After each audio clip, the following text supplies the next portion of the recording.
Welcome to the Bits Matter podcast. I'm your host, Doug Ridley, and today we're kicking off our Season 2, A Strategic Approach to Branch Design, with Episode 1, Prepping for Your Next Branch Project. In this episode, I'm joined by William Foley, co-founder of the Element Group and an expert in design-build projects for financial institutions. We'll talk about what sets successful projects apart, potential hidden costs, and why getting the right people involved early can make all the difference. And if you're planning a project in the next fiscal year, I recommend heading to our website, everybitmatters.com, to request a design critique. Now let's get started. So William, let's jump right into planning. Gotcha. What helps clients succeed most when planning a new project? Well, getting everyone involved up front, from the CEO to the branch manager, and getting everyone's time invested in the project. And also finding the right partner, finding someone that listens to them and understands their needs, and then executing on those expectations.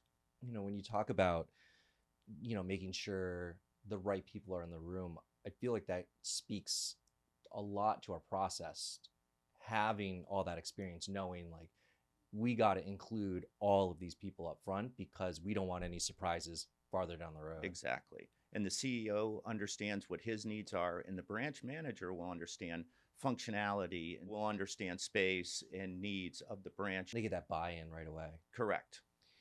What are there key steps that we see clients overlook in this planning process?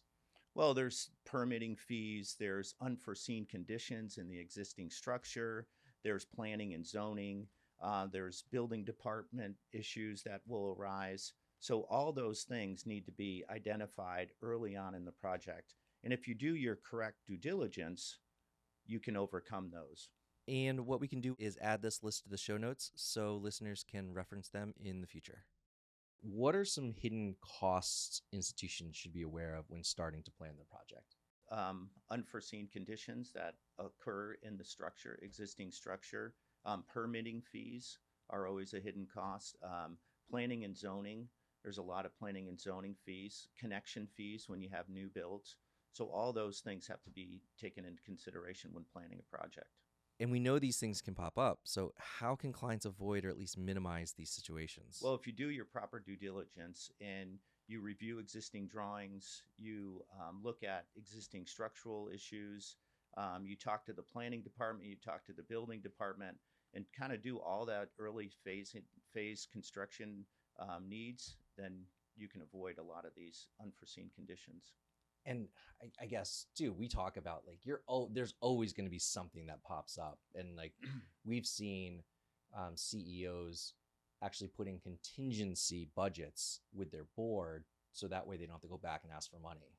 Exactly. And that's the key, is to do your proper due diligence, understand if there's any unforeseen conditions that we have to occur for, and then put a contingency on the project. So if something does come up, we don't have to go back for board approval. We don't have to go back for approval from the CEO. The project can keep moving on smoothly. Yeah, nobody wants to go back and ask for more money.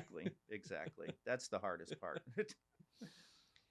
How should institutions think strategically when they start planning? Well, the big difference is, we all, if you look at an industry leader design build firm, we all understand, we all have expertise, we all do great design. But the thing is, how do you implement that into the space? You have to think strategically. You have to look at digital. You have to look at acquisitions. You have to look at the whole project as a whole. The local architect will do a great job and they'll understand the building side of it, but they don't understand the functionality of how a branch works, how to incorporate the technology, and how to understand the member and the client base. So we look at the building, we look at what are the client needs and what needs to go into the space, and then what's circulation that's needed and back of house, so we understand the square footage. And with that, we can put that into a database to actually come up with the exact square footage for the building. Designing a 2,000 square foot building will cost less and be more effective than in designing a 3,000 square foot branch that's poorly designed. And I think that we've seen branches get smaller as well from from an intentional standpoint, from a cost saving standpoint, as technology comes in, people are using space smarter. Choreography of the space is getting better as well. Well, the cost of land has gone up. The cost of building costs has gone up. So we want to be more efficient in our design process and look at technology, look at how we're going to use ITMs instead of traditional teller lines.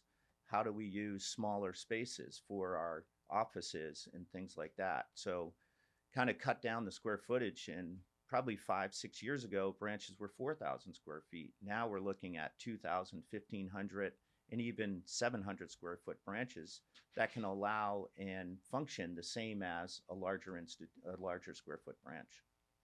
And what we'll do is we can add links to the show notes with case study photography that highlight these smaller branches. William, this is great. And I know everything we've talked about so far has led you to create what we call design critique here at Element. Why is this the first step in our process? Well, I see that as the foundation of the project, and it's kind of the building blocks on how we go forward. And it gets everyone's buy-in early on. What is the concept? What's the floor plan look like? That's conceptually, it's not fully designed, but it's still conceptually.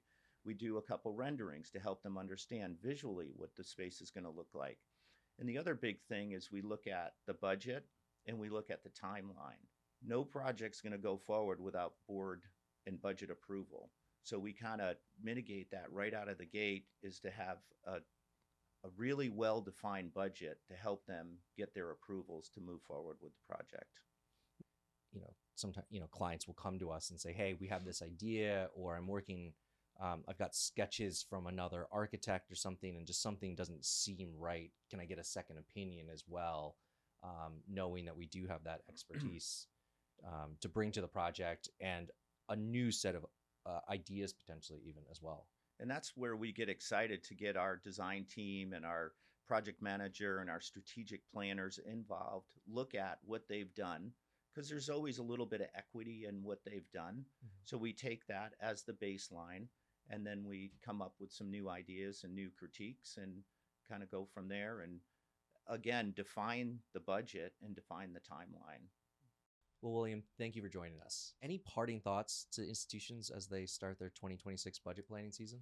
Well, I think the biggest thing is work with someone that has the expertise in the design build world. If that's what you're looking at, have a realistic budget, a realistic timeline, and it will be successful. And that's a wrap on episode 1. A big thanks to William Foley for joining us and sharing his perspective on strategically planning your next branch project.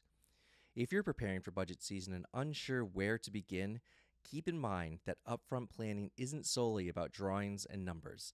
It's about making sure your branch can fulfill the needs of your customers, members, and staff, all while achieving your institution's goals. In this episode, William and I talked about Element's design critiques. If you'd like to learn more, our other founder, Nate Baldessaro, recorded a short video talking about the deliverables and what institutions can expect if they're interested in a critique. It's only the beginning of August, but we've delivered 11 design critiques to clients who are already preparing for budget season. We'll leave a link to Nate's video and a link to request a design critique in the show notes. A big thank you to our producer, Bryn Baldessaro, with music by the George Brown Band. Be sure to subscribe and stay tuned for our next episode, where we'll dive into mitigating risk. Thanks for listening, and we'll see you next time.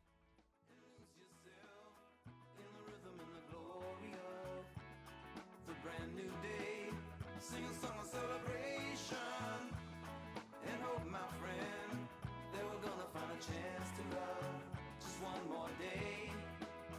That we're gonna find a chance to love just one more day. Yeah.